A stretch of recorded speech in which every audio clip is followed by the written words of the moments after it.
We had so many people that we just loved and appreciated there at Evergreen. Herb Keene in music, oh gee, he was a jewel. And we loved him and his wife and their little girls. Elena Castaneda and eventually Mrs. Marsh. Elena was probably as good a teacher as I've ever known. Tiny little woman, and so proud of her Latin, Mexican, Spanish heritage. She once said, any Mexican that's not proud of their heritage just doesn't know their heritage. Way to go, Elena. And you know, when I lost the secretary that loved me so, that I just had a long conversation with a while ago on the telephone, trying to help me remember a name, 96 years old now, Vera Carucci. But when I had to demote her, Ruth Rosso came on board, another skilled, wonderful secretary.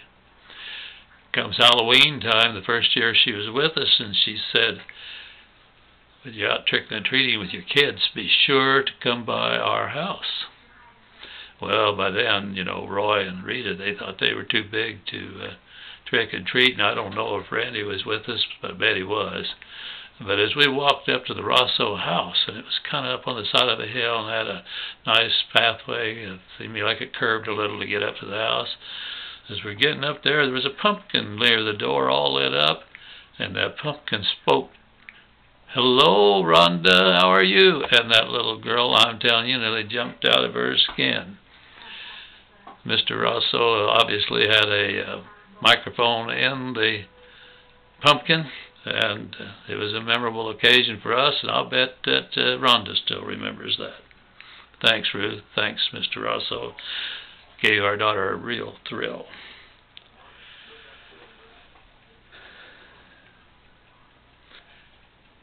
Made another hunt with Gene Younger, and on this one it was just he and I, and we left again after a ball game, and he'd done his scouting, and he had a site picked out over around Rifle, Colorado. And man, it was late and snowing, and had been snowing in the days before.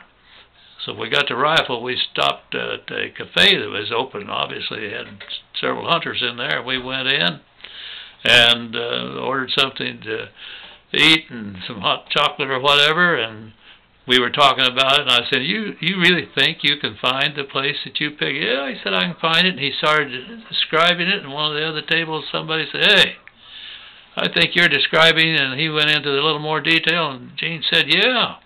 They said, well, yeah, you can get in there, because we broke the trail out to come in here, and if you follow us when we leave, we'll get you right back in there. Well, we went back there, and that snow, by the time we got up there where the hunting was, the snow was, I don't know, 8 or 10 inches deep, and we were going to sleep in a tent. So, man, we have to get the shovel out, which we had predicted we might need. We had a regular old scoop shovel. We took turns, and we cleared the space the size of the tent, we thought. But then we realized that the ground was frostbitten.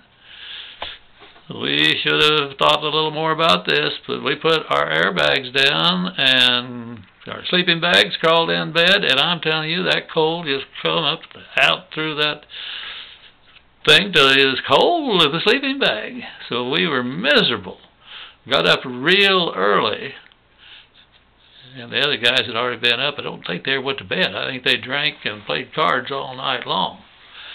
And in fact, they sounded pretty drunk. But they had a fire going, and I'm telling you, they let us share it, and it was appreciated. Comes daylight, we go off to hunt.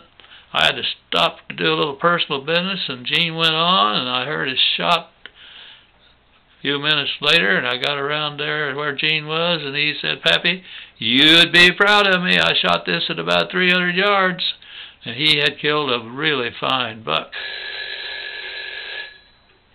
But we had really moved fast away from camp. When people that you're going to be hunting with and around have been drinking heavy, it's a scary time. We ended up going home with 2 deer. Very successful hunt, and always fun to be out hunting with Gene Younger, Big Gene. Sure sorry he's gone, and Marcia, I'm glad you've carried on your life and carried on the tradition to honor Gene.